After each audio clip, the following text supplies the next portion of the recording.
KTR ACB విచారణ కొనసాగుతోంది. గంట నుంచి ఏసీబీ అధికారులు కేటీఆర్ ను ప్రశ్నిస్తున్నారు. కేటీఆర్ వెంట అడ్వకేట్ రామచంద్రరావు ఉన్నారు.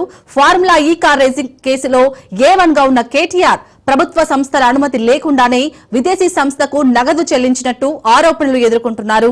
కేటీఆర్ విచారణ వేళ ఏసీబీ ఆఫీస్ దగ్గర భారీగా పోలీసులు మోహరించారు.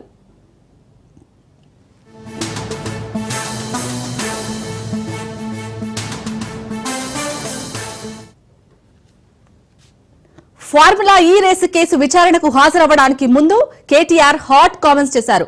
ఫార్ములా ఈ రేస్ కేసును 6 నెలల నుంచి విచారణ చేస్తున్నారు, ఏమీ తేల్చలేదన్నారు.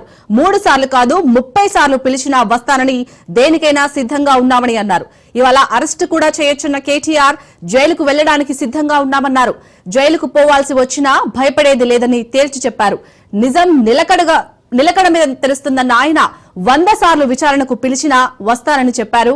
అక్రమ కేసులకు భయపడమని, లై డిటెక్టర్ కు కూడా తాను సిద్ధంగా ఉన్నానని, సీఎం రేవంత్ రెడ్డికి దమ్ముంటే లై డిటెక్టర్ టెస్ట్ కు రావాలని సవాల్ విసిరారు. చట్టాలు, కోర్టులపై మాకు గౌరవం ఉందన్న ఆయన తెలంగాణకు శ్రీరామ రక్ష బీఆర్ఎస్ అని చెప్పుకొచ్చారు.